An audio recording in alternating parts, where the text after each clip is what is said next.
Good evening, pretend football nation. I have crossed oceans of time to be with you. With, of course, Maul Pederos. Yeah, no, I just came from the sideline because I'm like, I don't know, the ghost of Don Shula or something. Yes, and I am Count Sike Manders. You know, you're very handsome. Yes, I have planted that thought in his mind. And what a rigid and definitely ridiculous mind it is. But thanks for joining us today here for week number, what is this, 8 of the pretend football season. Holy macaroni. This is great pretend football. There have been many who have fallen on the field to have their blood harvested by the beasts among you. You know, you really sell out for the whole idea. Yes, it's true. There are people who will say that I am Sike Manders in costume, but I assure you there is no relation. It's a little terrifying. Let us begin the program.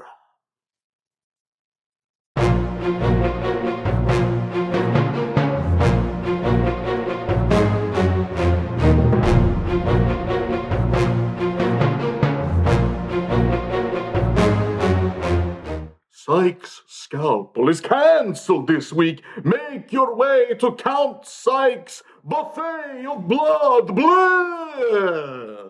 Well,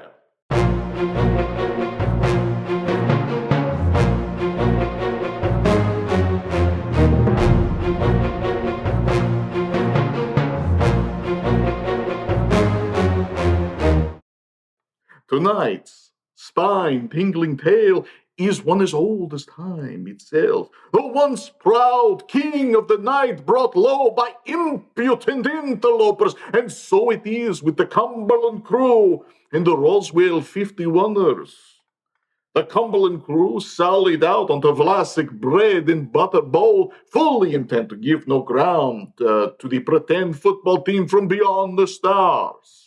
Their efforts were led by Kyler, Fermented Mango Murray, who thriller danced 25 points onto the board, a ghoulish start indeed. Followed quickly by Saquon, the Brine King Barkley, who scared up. Wait, what is this? Gage Laser, you uproarious rapscallion! The Brine King spilled the fermenting jar with 11 points underneath his 15 projected. Gage Laser, you fool! You buffoon! None of the other players on the roster lived up to their half-sour duties, and upon the bench, the pine burned like the torches of the damned. Red Jay, fresh fermenting flowers, dropping 15 points there. Cortland, the Cornichon Sutton dropping 13 points on the bench. Then Rashad Hot and Spicy White leeching another 13 points. At time of reporting, the fate of the Cumberland crew rests upon the burly shoulders of Bobby Big Dill Okereke. Beaming down from the unknown beyond, the Glorpers began their conquest of the bread and butter bowl with Bo Beetlejuice Nix, who scored. Well, he set the scoreboard ablaze with 32 points, didn't he? Terminal Junction, Jonathan Taylor blew through his projections with 18 points, but the Invasion's offense started to slow. Stefan the Stargazer Diggs barely missed his projections with 12.2, and even oily Derrick Henry managed to eke out 14 points of a projected 15. Now, it is worth noting that unless Wormhole Wandale Robinson and TJ the Pulsar Watt have negative scores, the Glopers will indeed carry the night. And so, as this game is still in progress, I will say, woe to the vanquished. And it seems, woe to the Cumberland crew.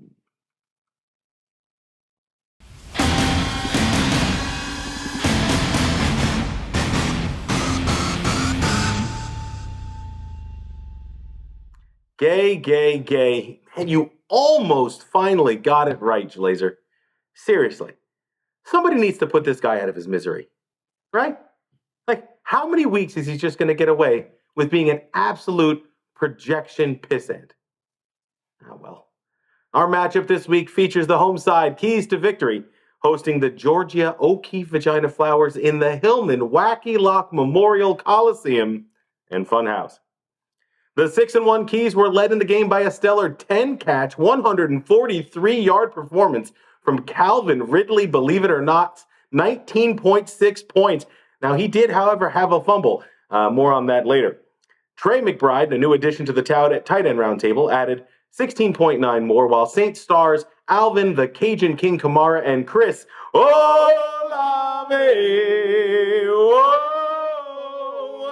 yeah, they put up double digits once again. A very, very fine showing from the Keys, beating Gage Laser's projection by only 2 points. Now, Coach Marion's Flyers, they were as fragrant and pollinating as a new tulip field in Norway. She was led by longtime tight end roundtable standout George Kittle, who went off for 128 yards and a score, en route to 23.8 for 10 points. Name stock mid Darnell Mooney caught 17.7 more, and CJ Snapdragon Shroud added another 17.25. Now, those were very solid performances for sure, but certainly leaving Joshua Dianthus Downs, Ramondre Snowdrop Stevenson, and Raheem Meadows Sweet Mostert, and their combined 60 per 10 points on the bench might just be her undoing. Or would they? Recall earlier, friends, when our hero, Calvin Ridley, fumble that was noted. Indeed, that mistake loomed large, foreshadowing, my friends. Look it up. That egregious mistake cost the Keys 2 very, very valuable per 10 points, and in the end, it was Day's undoing. The Flowers pick the lock and take a big victory over the Keys.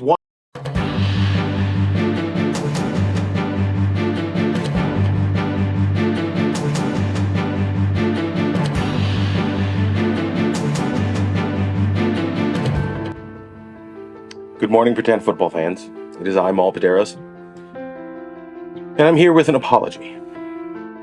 It seems in our haste yesterday to get out of the quality content that you've come to know and love, there was an error in last night's recording. We had reported on the Georgia O'Keeffe Vagina Flowers in their game against the Keys to Victory. In told, the Flowers had won their game by less than 1 point. But it seems that our corporate overlords and the commissioner have decided that a 1-point statistical correction needed to be applied to the Georgia O'Keeffe Vagina Flowers, therefore giving the win to the Keys to Victory. The Keys now climb to 7-1, while the Georgia O'Keeffe Vagina Flowers fall to 3-5. Now, we've reached out to our corporate overlords at Yahoo as well as the commissioner for any information regarding this statistical correction, but we have yet to hear them. But for my part, for my mistake, I'm greatly sorry. And it will never happen again.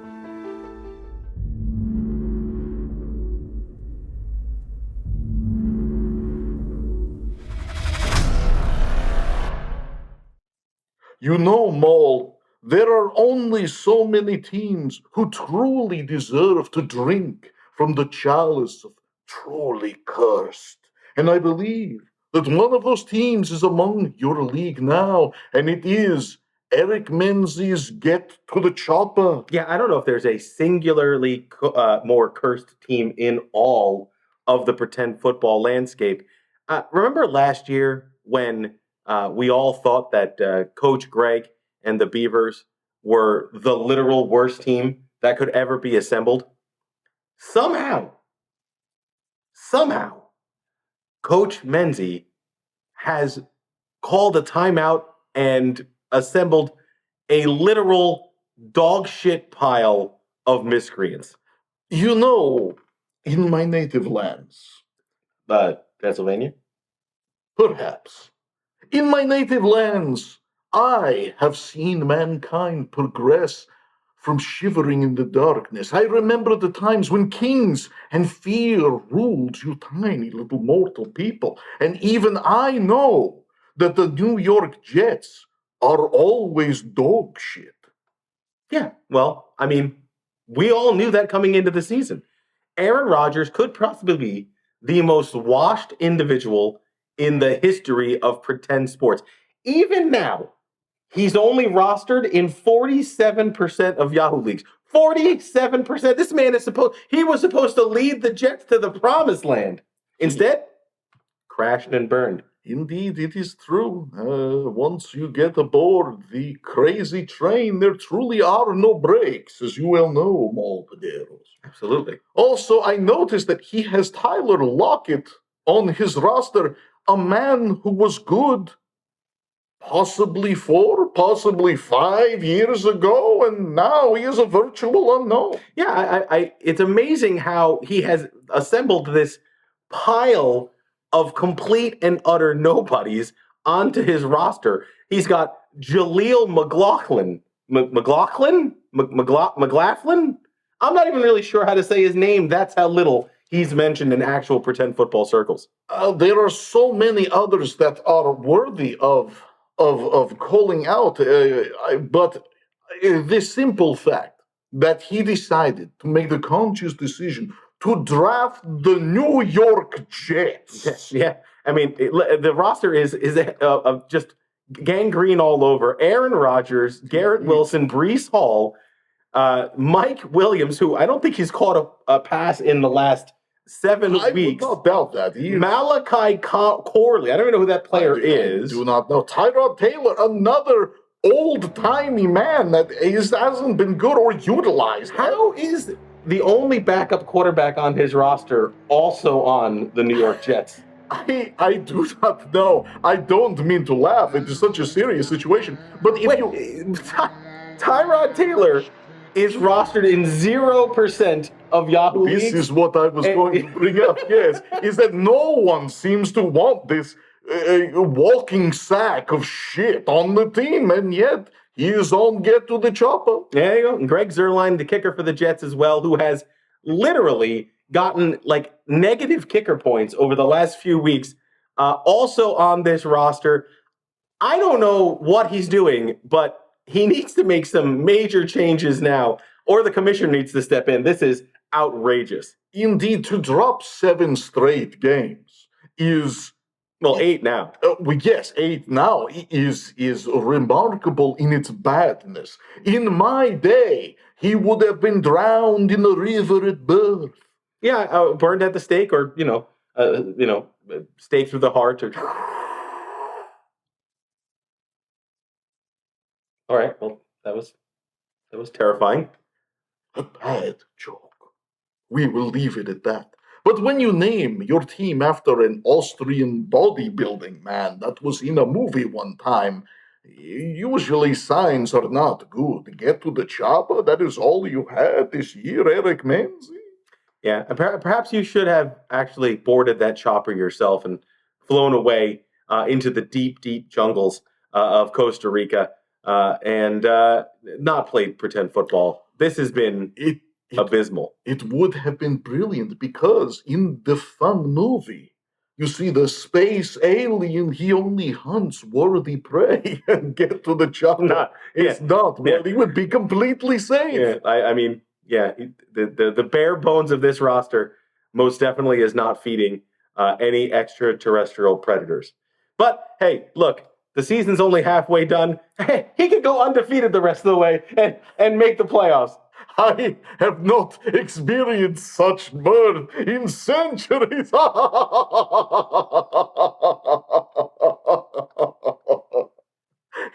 He is truly damned.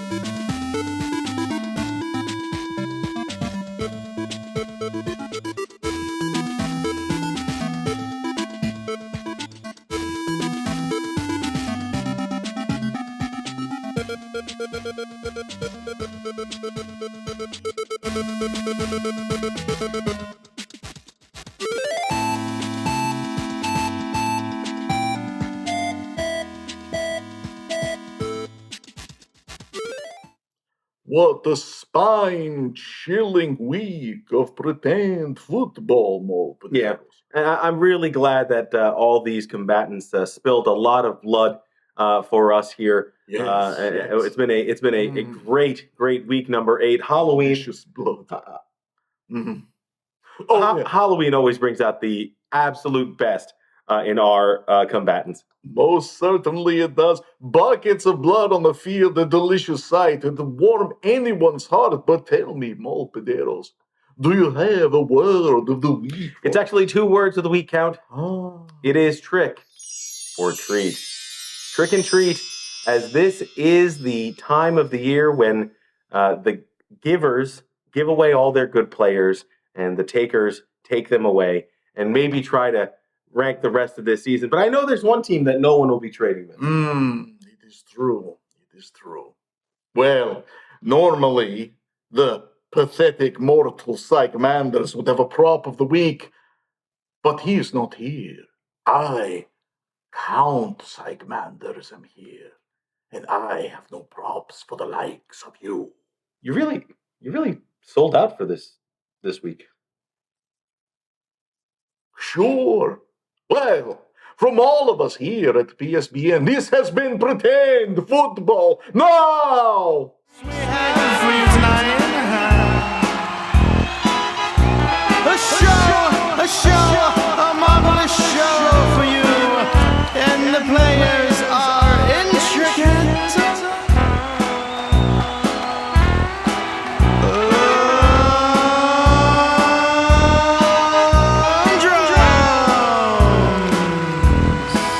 We have the man, the myth, the man drove 5.